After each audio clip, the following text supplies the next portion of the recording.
A paz, irmãos. Mensagem de hoje por E.M. Bounds. Propósito na oração. Capítulo 1 e 2. Meu credo me leva a pensar que a oração é eficaz e certamente pedir a Deus que governe os eventos do dia para o bem não é tempo perdido. Mesmo assim, há um sentimento geral de que quando o homem está orando, ele não está fazendo nada.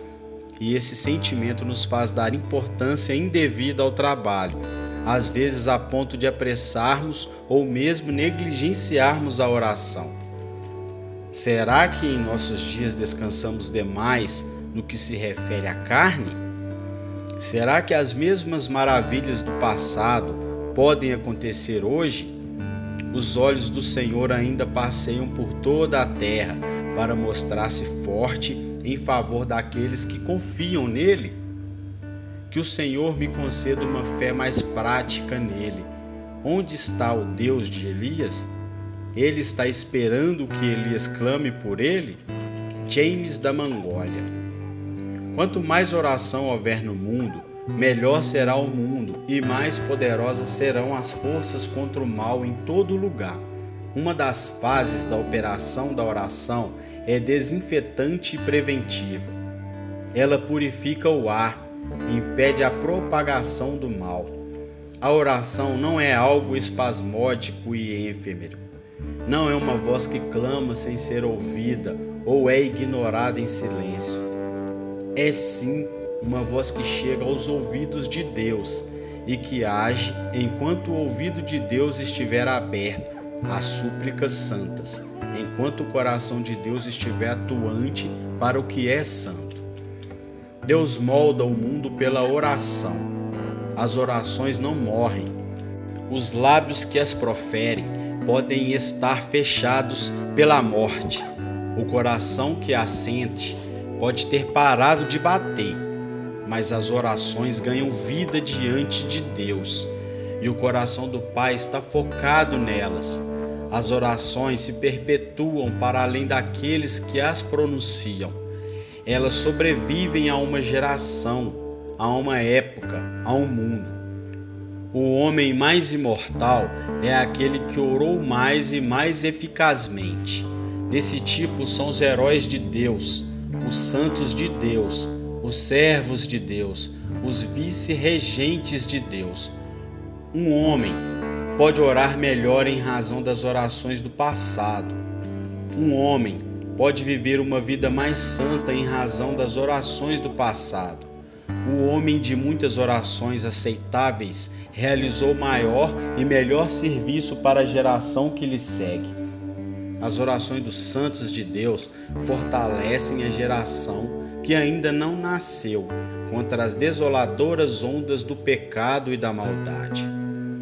Ai da geração de filhos que encontra os seus incensários vazios do rico incenso da oração, cujos pais estavam ocupados demais ou incrédulos demais para orar, e perigos indizíveis e consequências não previstas são suas infelizes heranças.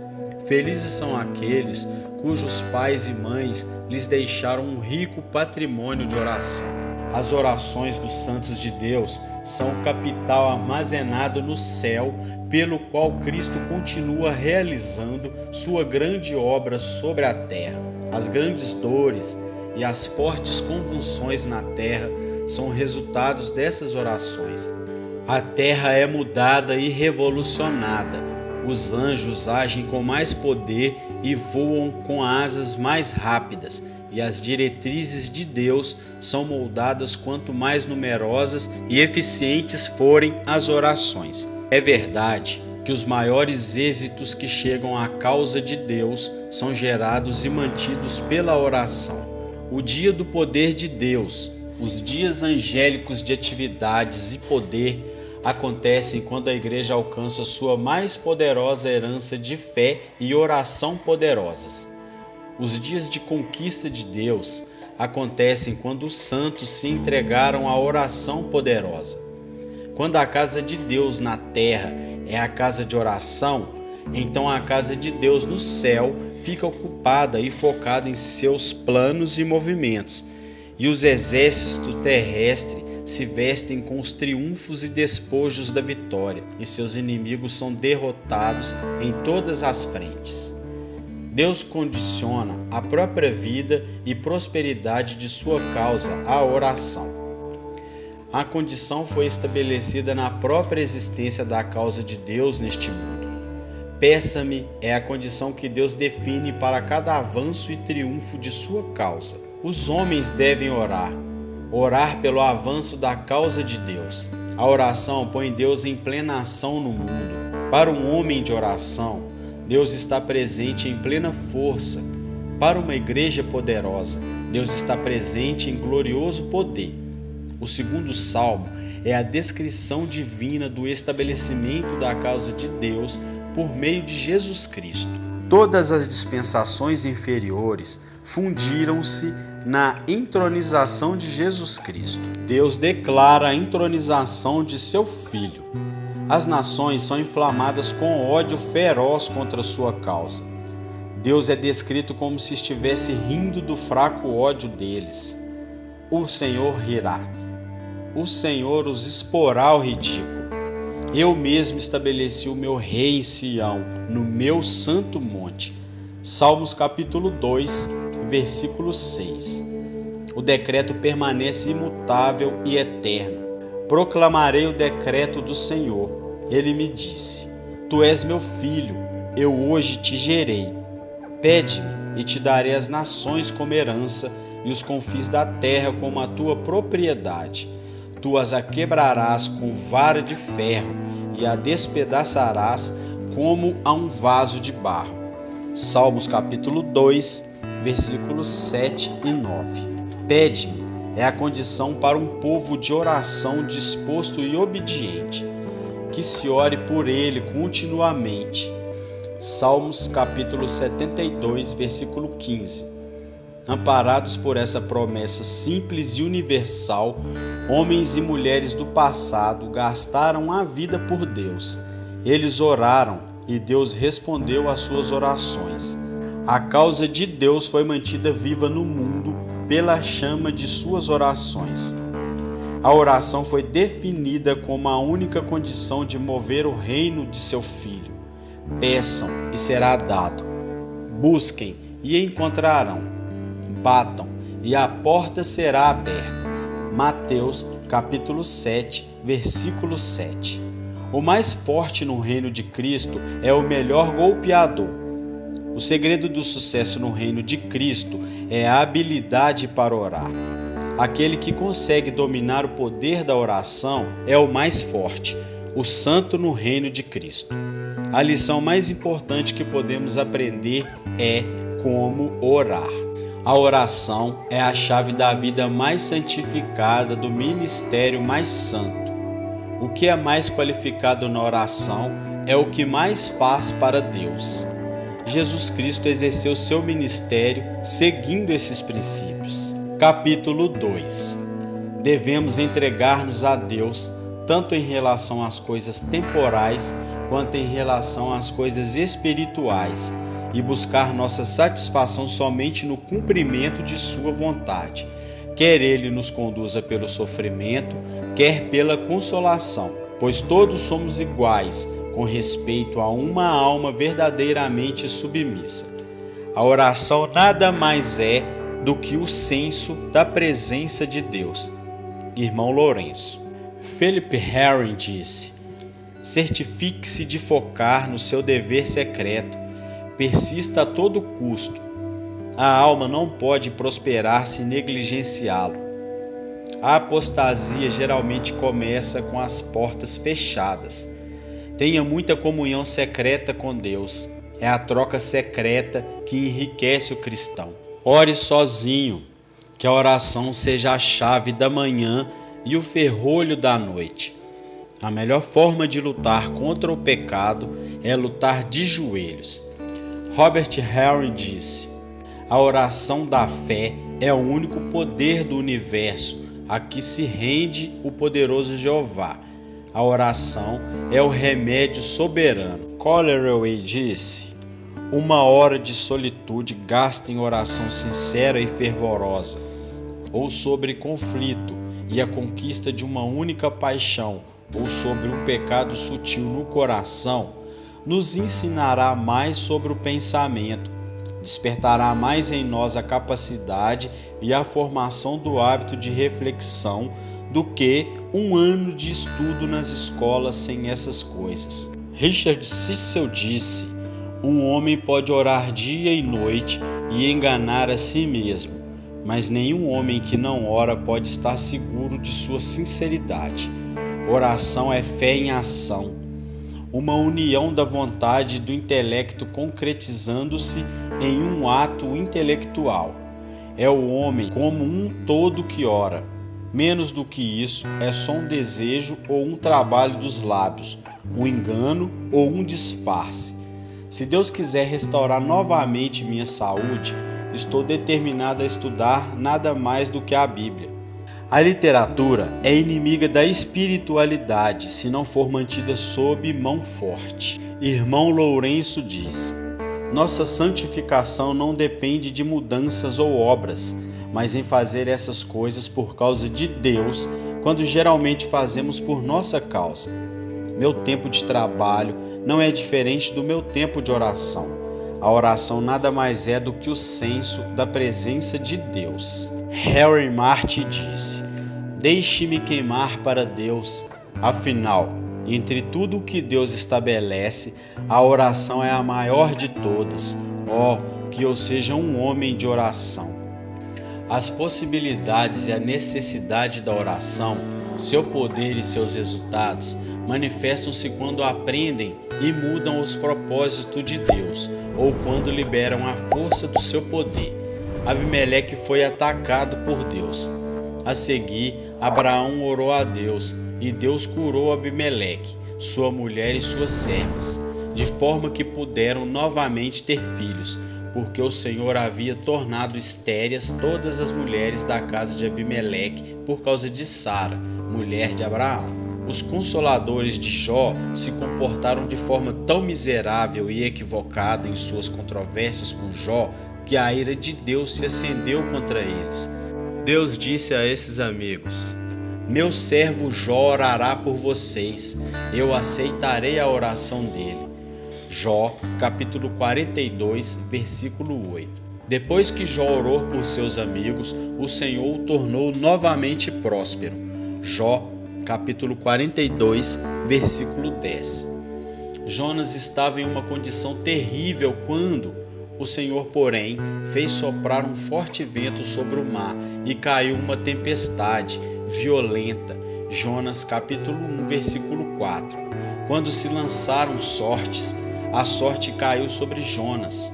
Jonas, capítulo 1, versículo 7. Ele foi lançado no mar, mas o Senhor fez com que um grande peixe engolisse Jonas. Jonas, capítulo 1, versículo 17.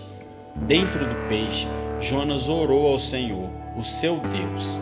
Jonas, capítulo 2, versículo 1. E o Senhor deu ordens ao peixe, e ele vomitou Jonas em terra firme. Jonas, capítulo 2, versículo 10. Quando o profeta desobediente ergueu a voz em oração, Deus ouviu e enviou libertação.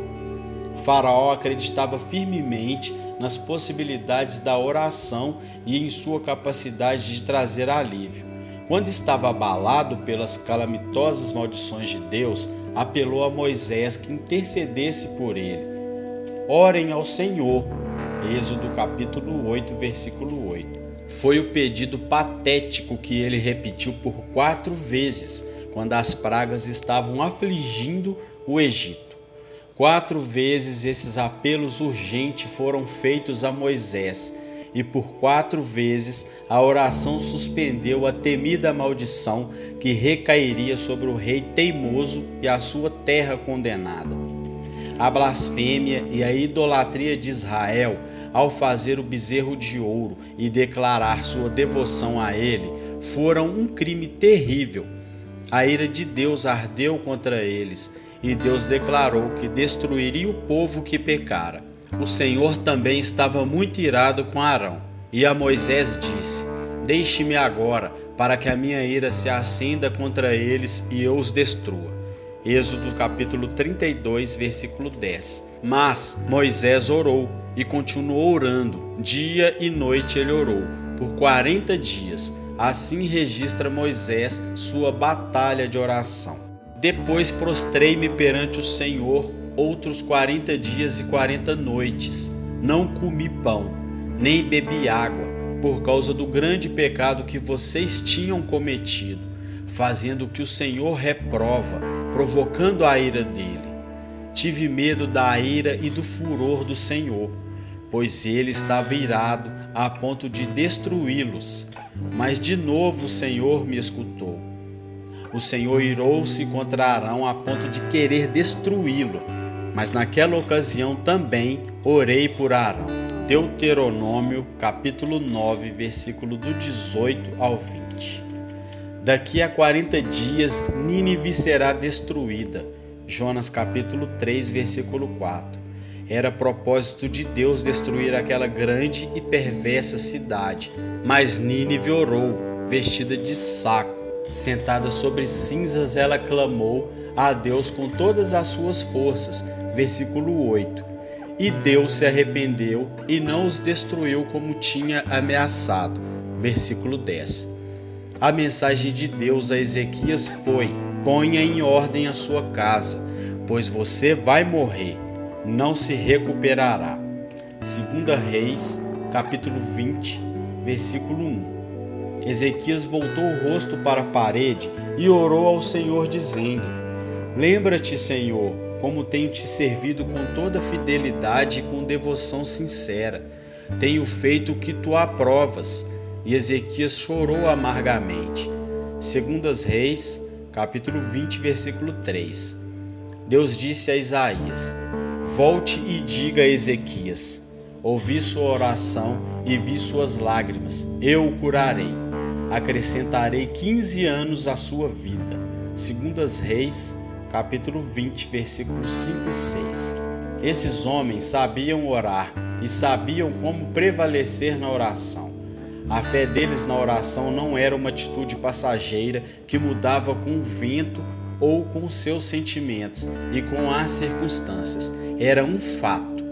Deus ouvia e respondia. Seus ouvidos sempre estavam abertos ao clamor de seus filhos, e o poder para fazer o que se pedia a ele era proporcional à sua disposição. E assim, esses homens, fortes na fé e na oração, conquistaram reinos, praticaram a justiça, alcançaram o cumprimento de promessas, fecharam a boca de leões, apagaram o poder do fogo e escaparam do fio da espada. Da fraqueza tiraram força, tornaram-se poderosos na batalha e puseram em fuga exércitos estrangeiros. Hebreus capítulo 11, versículo 33 e 34. Tudo naquele tempo, bem como agora, era possível aos homens e mulheres que sabiam orar. Na verdade, a oração abria um depósito ilimitado e a mão de Deus não recusava nada. A oração introduzia aqueles que a praticavam em um mundo de privilégio e trazia a força e a riqueza do céu em auxílio ao homem finito. Que rico e maravilhoso poder possuíam aqueles que aprenderam o segredo de aproximar-se vitoriosamente de Deus. Com Moisés salvou uma nação, com Esdras salvou uma comunidade. E mesmo assim, por mais estranho que pareça, depois de contemplarmos as maravilhas que o povo de Deus testemunhara, houve negligência na oração. A mão que se agarrava com tanta força a Deus, que tantas vezes espalhava medo e terror no coração dos inimigos, perdeu sua força. O povo relapso e apóstata abandonara suas orações, se é que a maioria deles alguma vez tinha orado realmente. A oração fria e sem vida dos fariseus foi substituída por uma aproximação genuína de Deus, e por causa daquele método formal de oração, toda a adoração se tornou uma paródia de seu propósito real. uma gloriosa dispensação, gloriosamente desempenhada, foi a de Moisés, de Esdra, de Daniel e Elias, de Ana e Samuel. No entanto, o círculo parece limitado e de curta duração. As pessoas de oração eram poucas e esparsas. Elas não tiveram sobreviventes, ninguém que imitasse sua devoção a Deus, ninguém que preservasse o rol dos eleitos. Em vão o decreto estabelecer a ordem divina, o chamado divino. Peça-me, no clamor fervoroso e eficaz a Deus, eles se voltaram para deuses pagãos e clamaram em vão pelas respostas que nunca viriam, e desse modo caíram num estado ímpio e deplorável, de quem perdeu seus objetivos de vida ao romper o elo com o Eterno. Aquela dispensação favorecida da oração fora esquecida. Eles já não sabiam orar. Que contraste com os feitos que iluminaram outras páginas das Santas Escrituras. O poder que atuava em Elias e Eliseu em resposta à oração chegava até o túmulo.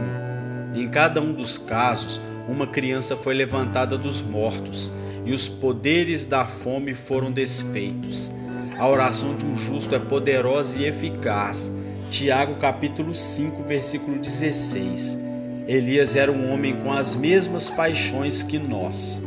Ele orou fervorosamente para que não chovesse, e não choveu na terra por 3 anos e 6 meses. E ele orou outra vez, e os céus enviaram chuva, e a terra produziu seus frutos. Jonas orou quando estava preso no ventre do grande peixe, e chegou à terra seca, a salvo da tempestade, do mar e dos monstros das profundezas, pela energia poderosa de sua oração. Que enorme provisão da graça da oração, como administrada naquela maravilhosa dispensação.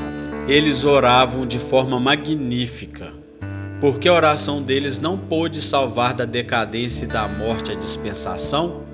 Será que não foi porque eles perderam o fogo, sem o qual qualquer oração se degenera em um modelo sem vida? É preciso esforço, trabalho e cuidado para preparar o incenso. A oração não é um trabalho de preguiçoso.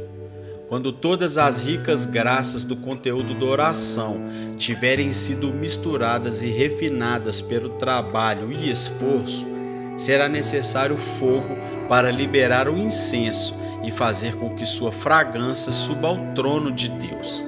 O fogo que consume gera o espírito e a vida do incenso. Sem fogo, a oração não tem espírito. Ela serve, assim como as ervas mortas, para a corrupção e para os vermes. A oração casual, intermitente, nunca é banhada neste fogo divino, pois ao homem que ora dessa forma, lhe falta o fervor que se agarra a Deus, determinado a não deixá-lo ir até que a bênção venha. Orem continuamente. 1 Tessalonicenses capítulo 5, versículo 17, aconselhou o grande apóstolo. É esse hábito de oração que faz dela a argamassa que une as pedras da construção. Você pode fazer mais do que orar depois de ter orado, disse o piedoso Dr. Ed Gordon. Mas você não pode fazer mais do que orar até que tenha orado. A história de cada grande feito cristão é a história de uma oração respondida. O maior e melhor talento que Deus deu a cada um homem e mulher neste mundo é o talento da oração, escreveu o pregador Alexander White. E a melhor usura que qualquer homem ou mulher pode entregar de volta a Deus, quando ele voltar para receber o que é dele no final deste mundo, é uma vida de oração. E aqueles servos que melhor investirem o dinheiro do Senhor, como os acionistas que levantam cedo e deitam tarde enquanto estão neste mundo, sempre descobrindo e buscando métodos de oração cada vez melhores e construindo hábitos mais secretos, mais constantes e mais espirituais de oração, até que literalmente orem constantemente. e até que, continuamente, estejam iniciando novas aventuras de oração, novas realizações e formas de crescimento. Quando perguntaram a Martim Lutero quais eram seus planos para o dia seguinte, ele respondeu: trabalhar, trabalhar, desde cedo até tarde. Aliás, tenho tanto para fazer que devo passar as primeiras 3 horas em oração. Crowley também acreditava que era preciso passar muito tempo ajoelhado. Certa ocasião, ao ver as estátuas de homens famosos, voltou-se para um amigo e disse: passar horas ajoelhado, foi assim que cheguei à glória. É somente quando todo o coração está consumido pela paixão da oração que o fogo que gera vida desce, pois ninguém, a não ser o homem dedicado à oração, tem acesso ao ouvido de Deus.